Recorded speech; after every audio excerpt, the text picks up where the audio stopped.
ایک بات پہ ذرا غور کیجئے گا، ساری مستورات ذرا توجہ سے بات سنیں، ایک نقطہ سمجھانا مقصود ہے۔ اگر بالفرض کوئی اللہ کا بڑا کامل ولی، کوئی بڑا عارف، کوئی بڑا نیک متقی پاک باز انسان آپ کو یہ بتائے کہ مجھے کشف میں یا خواب میں یہ بتایا گیا ہے کہ اس وقت آپ جو دعا مانگیں گی وہ قبول ہوگی، یہ قبولیت دعا کا وقت ہے، تو یہ بات سن کر آپ کیسے دعا مانگیں گی؟ خوب رو رو کر، بڑی توجہ کے ساتھ، بڑی آہوزاری کے ساتھ اپنے لیے بھی مانگیں گی،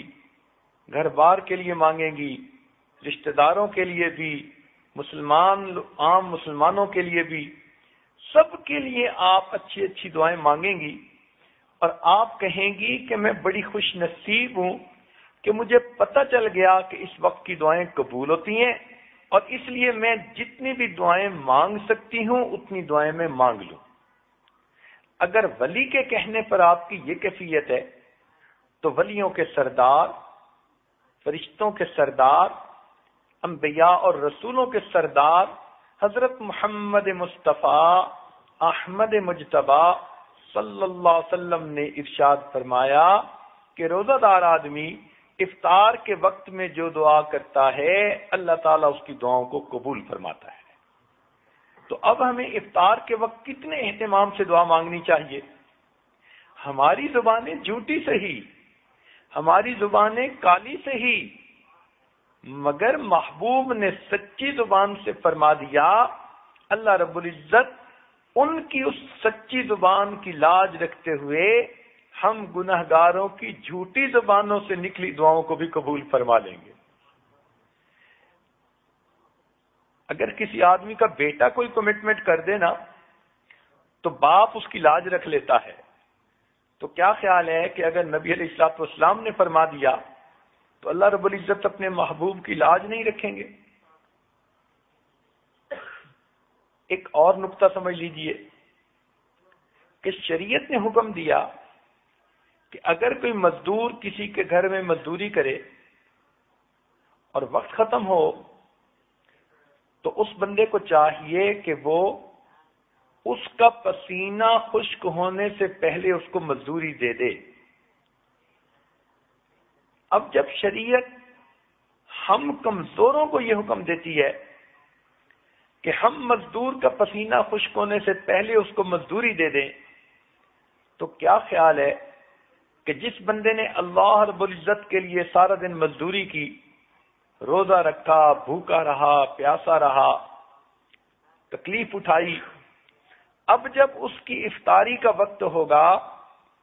تو کیا اللہ تعالیٰ اس کو فوراً مزدوری نہیں عطا فرمائیں گے؟ فرق اتنا ہے کہ جس مزدور کو ہم گھر میں لاتے ہیں کام کرنے کے لیے، ہم اس کے ساتھ مزدوری طے کر لیتے ہیں کہ بھئی اتنا تمہیں دیں گے، تم ہمارا یہ کام کر دو، تو کام کرنے کے بعد ہم اس کو پیمنٹ کر دیتے ہیں۔ لیکن جو بڑے ہوتے ہیں وہ طے نہیں کرتے، وہ کہتے ہیں جتنا کہو گے دے دیں گے۔ اسی لیے اللہ رب العزت نے بھی یہی معاملہ فرمایا کہ اے میرے پیارے محبوب کی امت کے روزے دارو، تم میرے لیے روزہ رکھو، اور جب افطاری کا وقت ہوگا تو میں تمہیں منہ مانگا انعام دوں گا، جو تم مانگو گے میں پروردگار تمہارے مانگنے کے مطابق تمہیں عطا کروں گا۔ مانگنا تمہارا کام ہے اور تمہارے دامن کو بھر دینا یہ میرا کام ہے۔ اس لیے فرمایا کہ روزہ دار کی دعائیں قبول ہوتی ہیں۔ حدیث پاک میں یہ فرمایا، اس کا کیا مطلب؟ کہ اللہ تعالی روزے دار کو افطاری کے وقت میں منہ مانگا انعام عطا فرماتے ہیں۔ اچھا، اگر کوئی بندہ اس وقت انعام مانگے ہی نہ تو اس کو کیا ملے گا؟ اور ہماری عورتوں کا، بہت ساریوں کا یہی حال کہ افطاری کی چیزیں بنانے میں اور دسترخوان سجانے میں ایسی مشغول ہو جاتی ہیں کہ ان کو بتانا پڑتا ہے کہ جی روزے کی افطاری کا وقت ہو چکا، اب تم بھی افطار کر لو۔ اس کا مطلب ہے کہ یہ وہ مزدور ہے جس نے مزدوری تو کی، مگر جب دینے والے نے کہا کہ کتنا چاہیے تو اس کو مانگنا ہی یاد نہیں تھا۔ اس سے بڑی غفلت اور کیا ہو سکتی ہے؟ عورتوں کو چاہیے کہ اپنے خامدوں کو یہ بات سمجھائیں کہ افطاری کی ہر چیز آدھا گھنٹہ وقت سے پہلے تیار ہو کر دسترخوان پہ پہنچ جائے گی، اور آخری آدھا گھنٹہ بجائے اس کے کہ ہم کچن میں چولہے پہ کھڑی ہوں اور کبھی ایک چیز تلی جا رہی ہے کبھی دوسری چیز پک رہی ہے،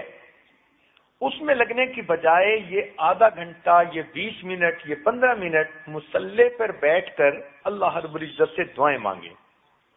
عورتیں اپنے گھر کے سب بچوں کو اپنے پاس بٹھا لیا کریں اور معصوم بچوں کو کہیں کہ وہ بھی ہاتھ اٹھائیں اور دعا مانگیں۔ اگر بڑوں نے گناہ کیے تو چھوٹے تو معصوم ہیں، کیا پتہ ان کے معصوم ہاتھوں کے اٹھنے پر ہی اللہ کو رحم آ جائے اور اللہ تعالیٰ آپ کی دعاؤں کو قبول فرما لے۔ تو اس لیے عورتوں کو چاہیے